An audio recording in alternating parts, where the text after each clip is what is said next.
Hello everyone and welcome to another episode of Crafty Beer Reviews. Today I will be reviewing Sixpoint High Res, and this is a super fresh can.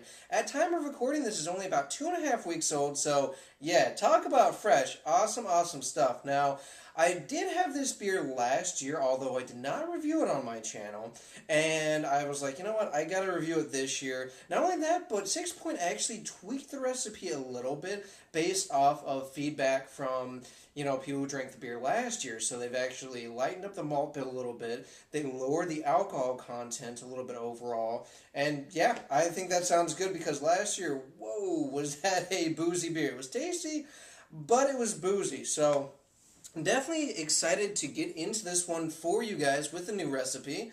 Without further ado, let's go ahead and check out the aroma. Oh man, that smells so good. Just like last year, a lot of tropical fruits, very juicy smelling. Orange, pineapple, really nice kind of peachy notes.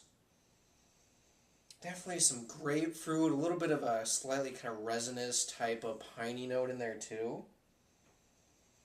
I do get some alcohol, not as much. I can definitely smell it, but it's not like overly boozy.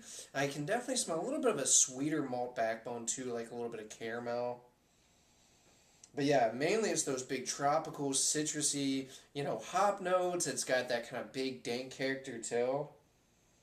Yeah, smells really nice. Let's go ahead and take our first sip.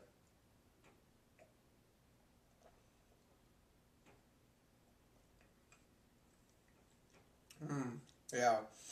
Oh, that is really nice. Right away, I'm definitely getting this big kind of sweet orange peel.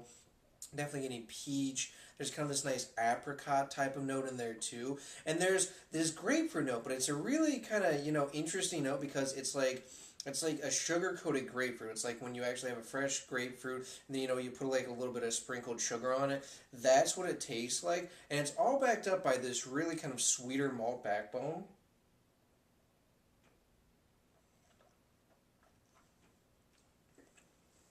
Yeah, definitely smelling caramel, or getting caramel.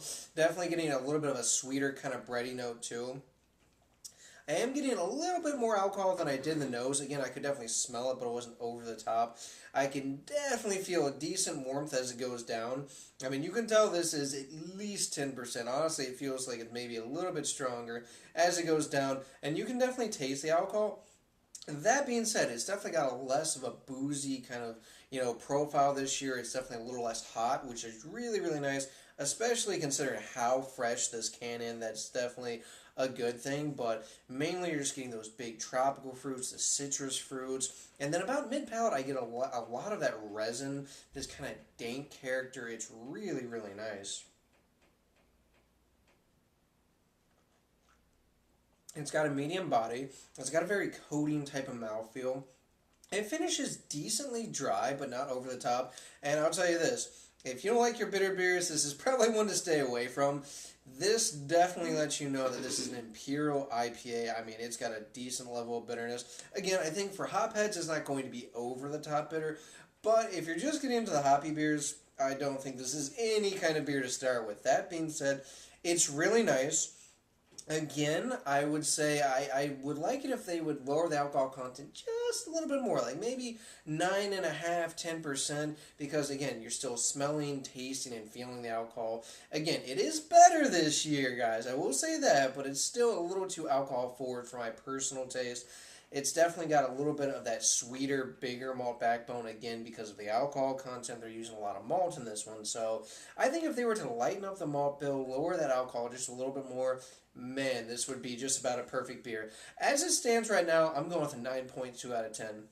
If you like your really big, bitter, intense, hoppy Imperial IPAs, this is one to check out. It's got the citrus, it's got kind of that dank resiny notes, and then it also has those big tropical fruits. It's a great beer. Again, the alcohol, and I think just a little bit of that heavier malt bill gets in the way from making it a truly mind-blowing beer, but it's definitely worth checking out, so go do so. Alright guys, that does it for this beer review. Please remember to rate, comment, and subscribe. And remember, I hope whatever you're doing involves good craft beer. See ya.